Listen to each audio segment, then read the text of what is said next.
එහෙනම් මම මේ ශරීරයක් කියලා ඇසුරු කරන්නේ දැන් ශරීරයක් ඉස්සරහට යනවා ගෙදර යනවා කියලා මම මේ පැය 24ම තුල තියෙන ශරීරයක් එක්ක ඉන්නවා කියලා හිතුවට ඇත්තටම මේක ඒ වෙලාවේ ශරීරය කියන්නේ මේ වෙලාවේ සිතට අරමුණු වෙලා තියෙන සංකල්පයක් විතරයි.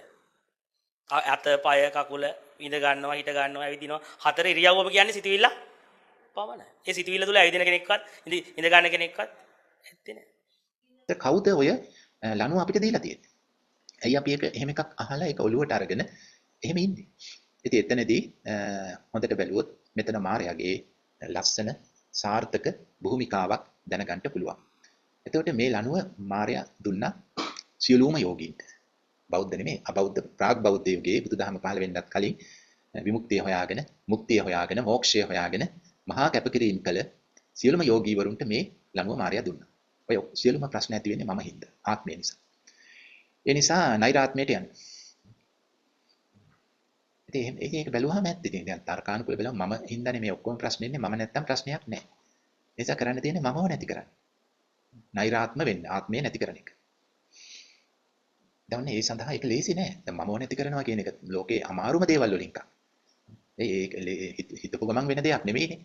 මොනතරම් කැපකිරීමක් කරන්න ඕන සමහරට මේ ආත්ම ගානක් කැප කරන්න ඕනේ. එහෙම කැප කළා ඔන්න ඒ යෝගින් තැනකට ආව මමව දැනෙන්නේ නැති. මම නොදැනෙන තැනකට ආවා. මම ඉන්නවද නැද්ද කියලා කියාගන්න බැරි තැනකට ආවා. ඉතින් ඒ තැන ගැන තමයි කියන්නේ නේව සංඥා නා සංඥා. ඒතර සංඥා කියන්නේ දැනීම, හැඟීම, මතක් වීම මේ ඔක්කොම එතන තියෙනවා. සංඥාව කියන මේ වචනේ ඇතුලේ මේ ක්‍රියා තුනම වෙනවා. දැනීම කියන ක්‍රියාව, මතක් වීම, හැඟීම. දැනීම, මතක් වීම, හැඟීම එකක්වත් නැහැ. එහෙම වෙනවද නැද්ද හොයාගන්නත් බැච්චරට සංඥාව සියුම්. සංඥාවක් තියෙනවද නැද්ද හොයාගන්න බෑ. ඒක හරි දැන් මම නැහැ. දැන් මම නැහැ. දැන් ප්‍රශ්නේ හරි. දැන් ප්‍රශ්නේ ඒකනේ මමනේ ප්‍රශ්නේ දැන් මම නැත්තම් ප්‍රශ්නේ නැහැ. ඉතින් මම නෙමෙයි මෙතන නැති වෙලා තියෙන්නේ. මේ සංඥා තියෙනවද නැද්ද හොයාගන්න බැරි තරමට සංඥාව සියුම් වෙලා ගිහිල්ලා. හරියට හිතන්න මේ සුවඳක් කිසියම් සුවඳක් බෝතලයක තියෙන සුවඳක් කියලා හිතන්න. මොනවද කියන්නේ සුවඳ විලවුන් බෝතලයක. ඒතර මේ කුප්පියේ තියෙන අපි ඒක හොයාගන්න මෙන්න මේක තමයි සමන් පිච්ච සුවඳ විලවුන්. හරි මොනවා හරි ඒ සුවඳ විලවුන් ඇතුලේ අනන්‍යතාවයක් තියෙනවා. බෝතලයට හැඩයක් තියෙනවා. සුවඳක් තියෙනවා. ඒතර මේ බෝතලේ ඇරියොත් එහෙම ඇරලා තිබ්බොත් මේක වාෂ්ප වෙලා මුළු පරිසරයේම දිය වෙලා යනවා. පරිසරයට එකතු වෙනවනේ. ඒ වෙන්න එපයිනේ. ඊට පස්සේ දැන් ඒ බෝතලේ විවෘත කරපු වෙලාවේ ඒ සුවඳ හොඳට දැනෙනවා. ඒ කාමරේම දැනෙනවා සුවඳ. හැබැයි කාමරේ ඇතුලේ සුවඳ තියෙන ජනෙල් දොරවල් ඇරිලා තියෙනවා නම් ඒ වාතාශ්‍රය තුලින් මේක පරිසරයට බාහිර පරිසරයට ගිහිල්ලා එහෙම එක් සුවඳක් තිබ්බද නැද්ද හොයාගන්න නැහැ. දැන් නැහැ. ඒතර කෙනෙකුට කියන්න බෑ ඒක තමයි විමුක්තිය. දැන් මම නැහැනේ. මම නැහැ. මම විශ්වයේ කොටසක් වෙලා. සමස්තයේ කොටසක් වෙලා. දැන් මම මා තුල නැහැ. මම විශ්වයේම ඉන්නේ දැන්. නේද? ඔව් දැන් ප්‍රශ්නේ හරියට දැන්. ඒතර ප්‍රශ්නේ විසඳිලා වගේ පේනවා. හැබැයි මේක හරි පටු දර්ශනයක්. තාම පටු දර්ශනය මේ මෙහෙම වෙන්නත් ලේසියෙන් වෙන දෙයක් නෙමෙයි. මේකට මහා මහන්සියක් ගන්න වෙනවා. ඔය කියපු සමාධියට එන්න ඒක සමාධියේ ලක්ෂණයක්. ඔය සමාධිය එක්තරා අවස්ථාවක්. ඊටාම ඉහළ සමාධියක ලක්ෂණයක්. එහෙම වෙන්න ලොකු කැපකිරීමක් මහා දුකක් විඳින්න ඕනේ. සැපක් නෙමෙයි ලොකු දුකක් විඳින්න ඕනේ. ඒකදී කායික වශයෙන් මානසික වශයෙන් එහෙම විඳලා ඊළඟ සතුටක් ලැබිලා කොහමද ඔතෙන්ට එනකොට සතුට නැහැ. කායික සතුට සැපත් නැහැ, මානසික සතුටත් නැහැ. දෙකම අතහැරියාම තමයි ඔතෙන්ට එන්න පුළුවන්. ඊට පස්සේ දැන් අර කුප්පිය ඇතුලේ තිබුණු මම, කුප්පියක් ඇතුලේ හිටිය මම දැන් ගිහිල්ලා අනන්ත වූ වායෝ ධාතුවේ ඒට මිශ්‍ර වෙලා ගිහිල්ලා. ඒතර දැන් ආයේ ඒ සුවඳ නැහැ. දැන් ආයේ අපිට හුළඟ ඉබේම කියන්න බෑ. මෙන්න අර සුවඳ විලවුන් බෝතලේ අංශුවක් මෙතන තියෙනවා කියලා. එහෙම කියන්න බෑ. ඉතින් මොකද විශ්වය අනන්තයිනේ. වායෝ ධාතුවත් අනන්තයි. කිසියම් දුරකට අනන්තයිනේ. ඒ අනන්ත එක මේ පුංචි සුවඳ ටිකක් දිය වෙලා මිශ්‍ර වෙලා වාෂ්ප වෙලා ගියාම ආයෙ හොයන්න බෑ. ඉතින් අපි ওই ටික දැකලා තමයි ওই විසඳුම කියන්නේ. හැබැයි මේ ස්වභාවික නීතියක් ධර්ම නියාමයක් තියෙනවා වෙන් වුණු දේවල් නැවත එකතු වෙනවා කියන එක. ඒතර අපි මේ හැම විටම මේ ධර්මතා වල අපි එක පැත්තක් විතරයි ගන්නෙ. මොකද්ද ගන්න පැත්ත සංයෝගා වියෝගන්තා. එකතු වුණු දේවල් වෙන් වෙනවා කියන එක. ඒක ඇත්ත. ඉතින් මොකද අපි හුඟක් දුක් විඳින්නේ ඔය වියෝගය නිසා. ඒ නිසා ඔන්න කියනවා හා සංයෝගා වියෝගන්තා හෝ අනේ එක්වීම වෙන්වීමකින් කෙලවර වුණානේ. වියෝගන්තා කෙලවර වුණානේ. එක්වීමක් වෙන්වීමකින් වෙන්වීම වලින් නිමා වුණානේ. ඒක ඇත්ත ඉතින්. හැබැයි වෙන්වීම නැවත එක් වෙනවා. ඒක ධර්මතාවයක්. ඒ විසිරිනු දේවල් නැවත එකතු වෙනවා. ඒතර ආයි මම එක හැදෙනවා. මම නැති වෙන්නේ නැහැ. මම හැදෙනවා ආයි. ඒ ටික කාලයකට ඒ සමාධි ඒ කාලය කියන එක සාපේක්ෂයි ටික කාලයක කල්පයක් කියන්නකො. ඒතර ඒ ටිකයි. මොකද අනන්ත වූ කාලයක කල්පේ බොහොම ටිකයි. නැවත මම එකතු වෙනවා. ඒ අංශු එකතු වෙලා ආයි මම එනවා. ආයි අර කුප්පියේ ඉතින් ඒක ඒ විදිහටම ඒ හැඩයෙන් ඒ විදිහටම නොවෙන්න පුළුවන්. ඒතර එහෙම ධර්මතාවයක් තියෙනවා. ඒතර ධර්මතාවල අපි සාමාන්‍යයෙන් ගන්නේ අපි එදිනෙදා විඳවන පැත්ත තේරුම් ගන්න විතරයි. වර්තමාන විඳවීම තේරුම් ගන්න. ඉතින් විඳවන්නේ මොකටද? ප්‍රියයන්ගෙන් වෙන්වීම දුකක්. ඒතර ඒ විදිහට කියනවා එහෙම ධර්මතාවයක් තියෙනවා. මොකද්ද? සබ්බේහි මේ මනාපේහි නානා භාවෝ විනා භාවෝ තිනෝ. මොකද්ද? සියලුම ප්‍රියමනාප දේවල් වෙන වෙන්න වෙනස් වෙන්න වෙනස් වෙනවාය. සබ්බේහි මේ මනාපේහි නානා භාවෝ විනා භාවෝ. අබින්නම් පච්චවේකිතම. එහෙම හිතන්න කියලා. ඉතින් ඒක හිතන්න ඕනේ කාරණේ නේ. මොකද අපිට අමතක වෙන දෙයන්නේ අපි එකතු වුණාම අමතක කරනවා වෙන් වෙන්න වෙනවා. ප්‍රියතාවයක් මනාපයක් ඇති වුණාම අපි අමතක කරනවා අප්‍රියතාවයක් අමනාපයක් වෙන්න පුළුවන්. ඒ අමතක වෙන නිසා මේක නිතර මතක් කරගන්න. කියලා කියනවා. හැබැයි ඒකෙන් කියන්නේ මෙහෙම විතරමයි වෙන්නේ කියලා. මේක අනිත් පැත්තට වෙන්න පුළුවන්. වෙන්වීම නැවත එකතු වෙනවා. මේක තමයි චක්‍රය. චක්‍රයක් සම්පූර්ණ වෙන්නේ එහෙමනේ. එතන මේ හැම දෙයක්ම චක්‍රාකාරයි. එකතු වෙන වීම වෙන්වීමෙන් කෙලවර වෙනවා. වෙන්වීම එකතු වීම ආරම්භ වෙනවා. පටන් ගන්න ඉවර වෙන්නේ පටන් ගන්න. එකතු වීමකින් පටන් ගත්තාම වෙන්වීමකින් ඉවර වෙනවා. ආයෙ එකතු වීමකින් පටන් ගන්න. එතන මේ චක්‍රයෙන් එළියට යෑමක් වෙන්නේ නැහැ. ඒ චක්‍රය ඇතුලේ ලොකු රවුමක කරකෙන්න පුළුවන්. ඒ පුංචිම වටරවුමක නම් කරකෙන්නේ මේ එකම වටරවුමේ තමා කරකුණේ 10 පාරක් කියලා හරි ලේසියෙන් තේරුම් ගන්න පුළුවන්. හැබැයි විශාල වටරවුමක්. අපිට මේ පෘථුවිය කියලා. පෘථුවිය වටේ කෙනෙක් වාහනයක ගියොත් හරි පයින් යන්න ආයුෂ නැහැනේ. වාහනයක ගියා කියන්නේ. එතකොට මේ ගිහිල්ලා ආපහු හිටිය තැනට එනකොට හිටිය තැන තිබුණ දේවල් මතක නැහැ. දැන් අඳුන ගන්න බෑ මේක දිගු කාලයක වටරවුමනේ. ඒත් හැම එකක්ම අලුත් වගේ. ඒවත් වෙනස් වෙලානේ දැන් පුංචි පැල ලොකු වෙලා ඇති වටරවුමක් ගහලා එනකොට ලස්සන තිබුණු ගෙවල් කබල් වෙලා ඇති ගෙවල් නැති තැන් වල ගෙවල් හැදිලා ඇති. ඒතර මේ ආයෙත් පටන් ගත්ත තැනටනේ ආවේ කියලා දැනගන්න අමාරුයි. මේ රවුම දීර්ඝ වෙනකොට වටරවුම විශාල වෙනකොට. ඒතර ඒ බඳු විශාල වටරවුමක නැවත නැවත එකතු වෙනවා වෙන වෙනවා එකතු වෙනවා. දැන් මෙතන මේ මමත් එක්ක කරන්න දෙයක් නැහැ. මම කියන්නේ එකතු වෙන ස්වභාවයකට. ඒක එකතු වෙලා දිගට තියෙන්නෙත් නැහැ. වෙන වෙලා එහෙම්ම දිගට ඉන්නෙත් නැහැ. නැවත එකතු වෙනවා, නැවත වෙන වෙනවා, නැවත එකතු වෙනවා. එතකොට ප්‍රශ්නේ තියෙන්නේ දුකේ. දුක නිසායි මම ඉන්නේ. මම නිසා දුක තියෙනවට වැඩිය. මම නිසා දුක තියෙන හැබැයි දුක ඇති වෙන්නේ මම නිසා නෙවෙයි. ඇති වෙච්ච දුක ගෙනියන්නේ මම. එතන මේ දෙක. මේ දෙක වෙන් කරලා හඳුනා ගන්න. මම කරන්නේ කුමක්ද? මම කරන්නේ කියන්නේ මම කියන ස්වභාවයේ බලාපොරොත්තුව කුමක්ද? සැප විඳීම. සතුට වින්දනය කිරීම තමයි මම කියන පද්ධතියේ ඒකකයේ අපේක්ෂාව. එයාට වෙන අපේක්ෂා නැහැ. එකයි තියෙන්නේ. සැප විඳීම පමණයි. එතකොට එකතු කරගන්නේ සතුට තමයි. එයා බලන්නේ සතුට එකතු කරගන්න. සැප එකතු කරගන්න. හැබැයි එයා සතුට කුමක්ද කියලා දන්නේ නැහැ. සැප මොකක්ද කියන එක ගැන එයාට කියලා දීලා නැහැ. ඒ අධ්‍යාපනය දීලා නැහැ මමට. කවුරුවත්. මාරේ ඒක උගන්වලා නැහැ. මම කියන ඒ සංවේදනයේට සැබෑ සැප කුමක්ද? සැබෑ සතුට කුමක්ද? ඒ පාඩම කියලා දීලා නැහැ. ඒක කියලා දෙන්නේ මාර්යා දන්නෙත් නැහැ නේ පාඩම. ඉතින් මාර්යා දන්නෙත් නැහැ. ඒක මාර්යාට කියලා දෙන්නත් බෑ. ඒක කියලා දෙන්න ඕන කමකුත් මාර්යාට නැහැ. ඒ නිසා මාර්යා යවනවා සැප හොයාගෙන එන්න. එච්චරයි කියනවා. සැප හොයාගෙන එන්න. හරියට අර බේතක් නොවන පැලයක් හොයන් එන්න කියලා ඇව්වා වගේ යවන සැප හොයාගෙන එන්න. මෙයා හොයන්නේ මොකද්ද දන්නේ නැහැ. එයා හිතනවා මේකත් සැපයි අරකත් සැපයි මේ දේත් සැපයි. ඉතින් එයාට පේන දේ සැප තමයි. ඒතර ඒවා සැපයි කියලා එයා එකතු කරගන්න. ඒක හොයන් එන්න කියලානේ කිව්වේ. ඒතර මෙයා ගිහිල්ලා දැන් මේ හැම එකම සැපයි කිය එකතු කරගන්න. ඒතර මම කියන ස්වභාවය එතනදී ඒ ස්වභාවයේ සෙවීමේ ලක්ෂණය තියෙනවා. හොයනවනේ. හොයන්නේ සැප. ඒතර එතන තියෙනවා ගවේෂණ ලක්ෂණයක්. සහ රැස් කරන ස්වභාවයක්. එයා රැස් කිරීමක් කරනවා. මම හොයනවා රැස් කරනවා. හොයනවා රැස් කරනවා. එයාට සැප පේනවා. පේන සැපය තමන් තුළ ගබඩා කරගන්නවා. එහෙනම් ඒතකොට දැන් හොඳට බලන්න හිතවතුනි මම කුමක්ද මෙපමණ කල් කර තිබෙන්නේ? මම හොඳට බලන්න හොයලා බලන්න ওই දෙක තමයි. සැප හොයාගෙන ගිහිල්ලා තියෙනවා. ලැබුණු සැප එකතු කරගෙන තියෙනවා. ගබඩා කරගෙන තියෙනවා. හැබැයි මේ පසුව බලන විට ගබඩා වෙලා තියෙන දුක. සැප නෙමෙයි. රැඳිලා ඉතුරු වෙලා ශේෂ වෙලා තියෙන දුක. හැබැයි යා තැන්පත් කළේ සැප.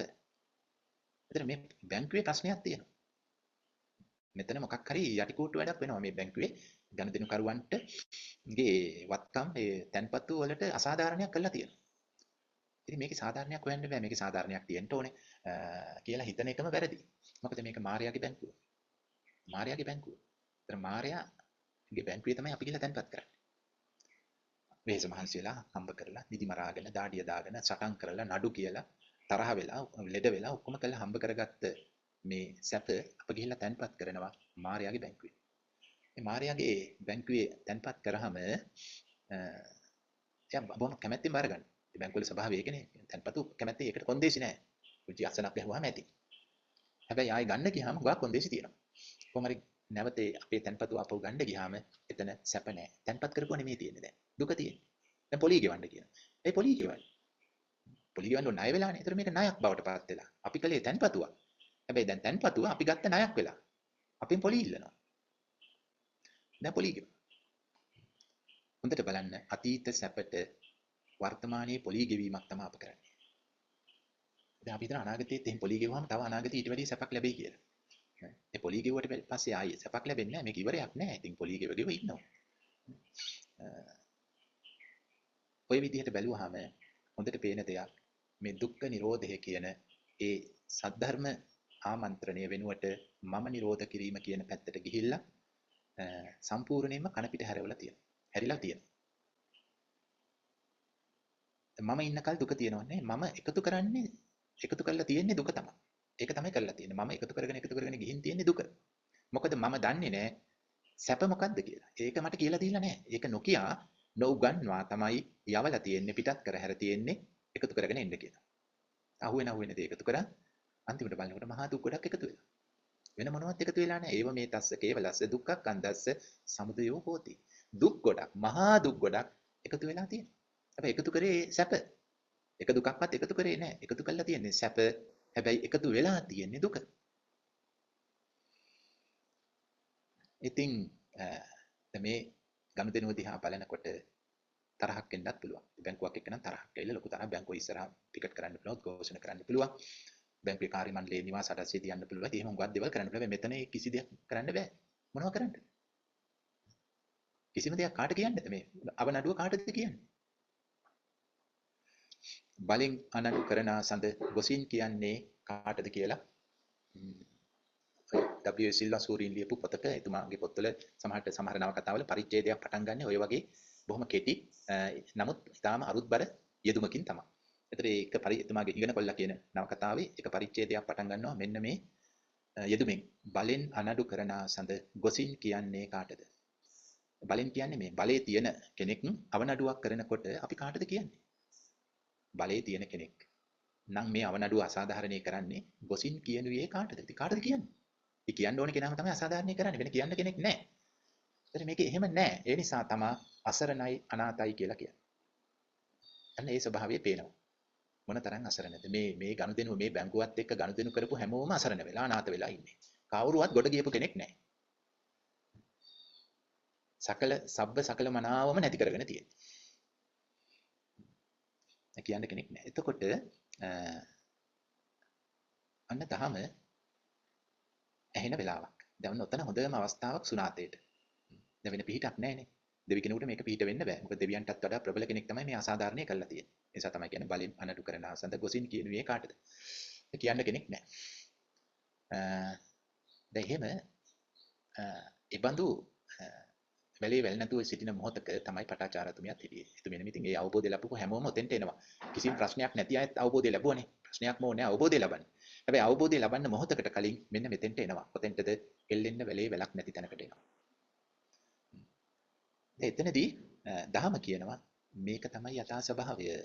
මේ මායයත් එක්ක ඔය ගනුදෙනුව කිරීමේ ඕක තමයි ප්‍රතිඵලය. වෙන ප්‍රතිඵලයක් නැහැ. ඒ නිසා ඒ කාරණේ ඇහෙනකොට තරහක්, ද්වේෂයක් නොවේ, අනුකම්පාවක් නොවේ උපදින්නේ සංවේගයක්. සංවේගයක්. ඒතර දහම නලවන්නේ නැහැ. අපි බලමු මේක අපි ගිහිල්ලා වෙන කෙනෙකුට කියමු. අපි තව ටිකක් තැන්පත් කරලා බලමු. මේක ඔයාට විතරක් නෙමෙයි තව අයටත් වෙලා තියෙනවා. අපි සමිතියක් පිටවගමු අසාධාරණට ලක් වූවන්ගේ සංගමය කියලා. දෙහෙම නලවන්නේ නැහැ දහම. ඒ නලවනවා නම් ඒක දහමක් නෙමෙයි. නලවන්න එවන්නේ අර බැංකුවේම නියුක්තිය තමයි. මාර්යාගේ මයි තමයි එවන්නේ මේ අයව ෂේප් කරන්න. එකක් නලවලා තියාගන්න. මේ අයගේ ආවේග අඩු කරලා තියන්න. දහම ඒ කරන්නේ. දහම කරන්නේ මේ යථාර්ථයට අවදි කරනවා. මේක තමයි ඇත්ත. ඒ ඇත්ත නොදැන තමයි ඔබ මේ බැංකුවේ ගනුදෙනු කරුවෙක් වුණේ. ඔබ ඉපැයූ හැම දෙයක්ම කඳුලක්ම දාඩිය බිඳුවක්ම ලේ හැලුවා නම් හැම ලේ පිටුවක්ම කැප කරා නම් හැම තත්පරයක් මේ සියල්ලම මායාගේ පොහසත් වීම සඳහාමයි. ඔබ දුක්පත්. ඔබ දුකටපත් කෙනෙක්. තව තවත් දුකටපත් වෙලා. දුක විතරයි ඔබ එකතු කරගෙන තියෙන්නේ, රැස් කරගෙන තියෙන්නේ. ඒතර ඔන්න සංවේගය කියන එක උපදින. දහම කරන්නේ සංවේගයක් ඇති කිරීම මිස අර සැනසීම නෙවෙයි. ඔළුව අත ගාලා පිට අත ගාලා සීනි බෝලයක් දීලා එහෙම නැලවීමක් නෙවෙයි. ඉතින් හිතවතුනි හොඳට බලන්න වේදනාවක් තියෙන තැනක මම දැනෙනවා. ඇඟේ උදාහරණේ නේ ගත්තේ. තිසේ රදේ තියෙන කල් ඔළුව දැනෙනවා. ඉසේ රදේ සනීපුණාම ආයිති ඔළුව කියන්නේ සංකල්පයක්. දතේ අමාරුවක් ඒ වගේ. දතේ අමාරුවක් තියෙන කල් ඒ දත හොඳටම දැනෙනවා. හැබැයි හොඳ වුණාට පස්සේ නෑ. ඒ දත ආයි වෙනම දැනෙන්නේ නෑ. මම දැනෙන්නේ දුක තියෙන තුරු පමණයි. මම ඉන්න තුරු දුක තියෙනවා නෙමෙයි දුක තිබෙන තුරු මම ඉන්නවා. මම දැනෙනවා. නැති කරන්නට ඕනේ දුක්ඛ නිරෝධය. කිසිම දුකක් නැත්නම් වේදනාවක් නැත්නම් එතන දැනෙන්න මතක් වෙන්න හැඟෙන්න මමෙක් එන්නේ නැහැ. පුංචි හරි දුකක් වේදනාවක් තියෙනවා නම් ඒ පුංචි හරි මමෙක්ව දැනෙනවා මතක් වෙනවා හැඟෙනවා. හැම ශ්‍රවණයක්ම අපි කේන්ද්‍ර කරන්නට ඕනේ අරමුණු කරන්නට ඕනේ මෙතෙන්ට. කොතෙන්ටද? දුකට. ඒ දුකත් සංකල්පීය දුකක් නොවේ. මේ මොහොතේ අත්දකින්න දුක. මේ මොහොතේ අත්දකින්න දුක. එතකොට මේ මොහොත දුකක්ද? ඒ තමයි බලන්නට ඕනේ. ඉතින් බැලුවාම නේ හරි සැහැල්ලුවක්. හරි සතුටක් මේ මොහොත. මොනතරම් අපූර්වද? එහෙම හිතෙන්න පුළුවන්. එහෙම හිතෙන වාර අනන්තයි. අනේ හරි ෂෝ. මොනතරම් විනෝදද මේ මොහොත. මොනතරම් සතුටින්ද හිටියේ, සැපෙන්ද හිටියේ. එහෙම කියනවා. ඒක ඇත්තද කියලා බලන්න. ඒක ඇත්තද? හොඳින් බලන්න. ඒ ඔය සැපයි සතුටුයි හොඳයි කියන්නේ අප අර බැංකුවේ තැන්පත් කරන වෙලාව ගැන තමයි. හොඳින් බැලුවොත් පේනවා මේ අපි මහන්සියෙන් උපයාගත්ත දෙයක් ගිහිල්ලා අපි අන්තිම සතේටම තැන්පත් කරනවා. අන්නේ මොහොත ගැනයි ඔය කියන්නේ. ඊට පස්සේ අපි දිලින්දෙක් වෙනවා. ඊට පස්සේ පොලී කියනවා. මොනවටද පොලී කියන්නේ? අපේම තැන්පත් වලට. ඒක ඒයි කියලා අහන්න තරමටවත් අපිට සිහි බුද්ධියක් නැහැ. ඇයි අපි පොලී ගෙවන්නේ? අපිම තැන්පත් කරපු ධනයකට ඇයි අපි පොලී ගෙවන්නේ? එහෙම අහන්න ඒක අහන්න ඕනි ප්‍රශ්නයක්නේ. ඒ ප්‍රශ්නේ අහන්න තරමටවත් අපිට සිහි බුද්ධියක් නැහැ. අපි ආයෙ පොලී ගෙවනවා. ආයෙ තැන්පත් කරනවා. මේ ගනුදෙනුවෙන් අපි නිදහස් වෙන්නේ කවදාද? ඒ ගනුදෙනුවෙන් නිදහස් වෙන්න බෑ. මායාවේ ඒ සිටිවිලි අපේ සිටිවිලි විදිහට අපි අඳුන ගන්න තුරු. එහෙම අඳුන ගන්නවා නම් ඉතින් ඒ තාක්කල් අපි මේ ගනුදෙනු කරුවන් තමයි. ඒතර මායාවේ සිටිවිල්ලක් විදිහට දකින්න. තව මේ සංසාර ගොහරුවේ තවත් ගිල්වන සිටිවිලි. ගොඩට ගන්න සිටිවිලි නෙවෙයි, තව ගිල්වන සිටිවිලි. හොඳයි ඒ ඇති කියලා හිතනවා අද සුණාත වැඩසටහනට